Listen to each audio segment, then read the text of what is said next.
Hi అండి. I'm Manu Ayurved and family coach. ఈరోజు psoriasis గురించి మనం మాట్లాడుకుందాం. సోరియాసిస్ అనేది అసలు ఇది ఒక డిసీజ్ అని కూడా చాలా మంది పీపుల్స్‌లో తెలియట్లేదు. అసలు సోరియాసిస్ ఎందుకొస్తుంది? అసలు ఇది వస్తే ఎందుకు తగ్గడం లేదు అని చాలా మందికి ఇదొక క్వెషన్ మార్క్‌లా ఉండింది. అసలు రీజన్ ఏంటి అనంటే సోరియాసిస్ అనేది మనం అలోపతిక్ సైడ్‌లో చూసుకుంటే ఇది one of the auto immune disease అని వాళ్ళు చెప్తారు.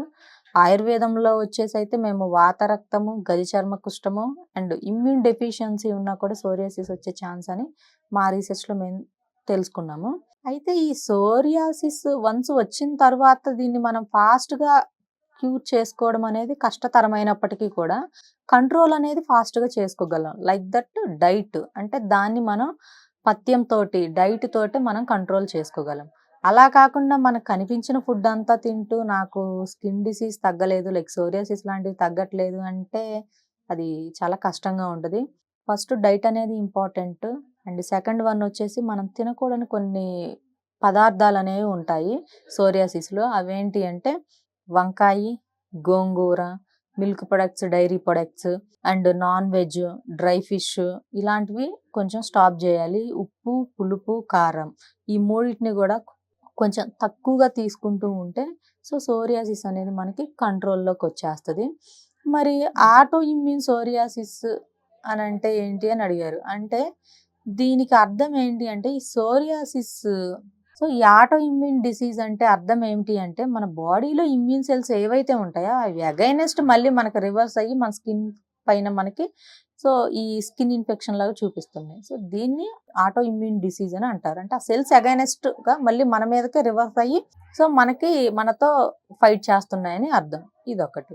మరి వాత రక్తంతో ఉన్న సోరియాసిస్ ఏది అంటే మన బ్లడ్‌లో బాడీలో వాత పర్సంటేజ్ ఎక్కువగా ఉండడం. అంటే మా ఆయుర్వేదాలో ఏంటి అంటే అండి వాత, పిత్త, కఫ. ఈ మూడిటిని క్యాలిక్యులేట్ చేస్తాము. ఈచ్ అండ్ ఎవ్రీ డిసీజ్‌ని కూడా మీకు వాత దోషం ఉందా, పిత్త దోషం ఉందా, కఫ దోషం ఉందా అనని మనం ఆ మూడిటిని కరెక్ట్ చేసి వీళ్ళకి ఏ దోషం ఉందో చూసి ఆఫ్టర్ మనం వీళ్ళకి డైట్స్ ఇవ్వడం అనేది జరుగుతుంటది. ఇది కొంతమందికి వాత దోషం ఉన్న వాళ్ళకి కూడా సోరియాసిస్ అనేది ఉన్నది. అండ్ కొంతమందికి పిత్త దోషం ఉన్న వాళ్ళకి కూడా ఉంటుందండి. ఈ రోజుల్లో మేము చాలా మందిని చూసాము. రీసెంట్ గా ఎక్కువగా ఈ పిత్త దోషం ఉన్న వాళ్ళలో సోరియాసిస్ చాలా ఎక్కువగా ఉంటుంది. పాస్ట్ లో చూసుకుంటే పిత్త దోషం వాళ్ళకి అంతగా అనిపించట్లేదు. ఇప్పుడు ఈ మధ్య ఎక్కువగా కనిపిస్తుంది. ఇది ఒక. మరి గజ చర్మ కుష్టము అంటే ఏంటి అని అంటే మనకి ఏదైతే ఈ సోరియాసిస్ వస్తుందో వచ్చిన తర్వాత చేప పొలుసుల పొట్టులాగా స్కిన్ మొత్తం కూడా పొడి పొడిగా రాలిపోతూ ఉంటది. డాండ్రఫ్ లాగా రాలిపోవడం, బీభత్సకరమైన ఇచ్చింగ్ రావడం, రెడిష్ గా ఉండడం, వీళ్ళు అన్కంఫర్టబుల్ గా ఫీల్ అవ్వడం, ఎక్కడికైనా ఫంక్షన్స్కి వెళ్ళాలన్నా కూడా వీళ్ళు ఫ్రీగా ఉండలేకపోవడం.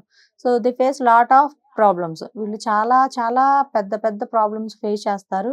బట్ అవి ఎక్స్ప్రెస్ చేయలేరు, బయటకు వచ్చి ఓపెన్గా చెప్పుకోలేరు.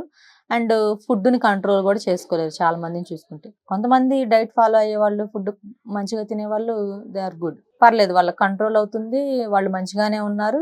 డైట్ లేకుండా ఏది పడితే ఏ మెడికేషన్ పడితే అది తీసుకుంటూ ఉండే వాళ్ళకి మాత్రం ఇది కొంచెం తగ్గడం అనేది కష్టతరంగా ఉంటుంది. డైట్ ఫాలో అయితేనే ఇది 99% అనేది మీకు కంట్రోల్ అవుతుంది. ఇదొకటి. And psoriasis patients citrus fruits కూడా తినకూడదండి. సిట్రస్ ఫ్రూట్స్ అంటే ఏంటివి అని అంటే నిమ్మ జాతికి చెందినవి, పులుపు ఉండేవి. నిమ్మకాయలు అంటే లైక్ ఒక లెమన్ తినొచ్చు డైలీ. ఎందుకంటే లెమన్ ని మనం మన బాడీకి ఇచ్చేసామనుకోండి, ఒక నిమ్మ పండుని మనం రోజుకి ఒక నిమ్మ పండు తీసుకుంటే అది వితిన్ 24 hours లో మన బాడీలో నుంచి వచ్చేస్తుంది బయటికి. అప్పుడు మనకి స్కిన్ పైన కానీ ఆర్గాన్స్ పైన కానీ ఎటువంటి ఎఫెక్ట్ ఉండదు. మన బాడీలో ఆర్గాన్స్ అన్ని కూడా క్లీన్ అవుతూ ఉంటాయి. Per day 1 lemon is enough. ఇదొకటి. అండ్ మిగిలినవి ఎందుకు అని అంటే ఈ సిట్రస్ ఫ్రూట్స్ వల్ల హెవీ ఇచ్చింగ్ రావడం అండ్ దాంతో పాటు స్ప్రెడ్ అవ్వడం ఇలాంటివి ఉంటాయి. కాబట్టి సిట్రస్ ఫ్రూట్స్ని కొంచెం తగ్గించమని చెప్తాము. హెవీగా ఉన్న వాళ్ళకైతే స్టాప్ చేయమని చెప్తాము. ఇదొకటి. సోరియాసిస్ ఈ డైట్ ఫాలో అవ్వండి, మేము చెప్పిన ఫుడ్ తినండి, చాలు. ఆల్మోస్ట్ మీకు ఈ ప్రాబ్లం అనేది క్యూర్ అవుతుంది. నన్ను కన్సల్ట్ అవ్వాలి అంటే హైదరాబాద్ సనత్ నగర్లో క్లినిక్ ఉంది. Come to clinic. Thank you.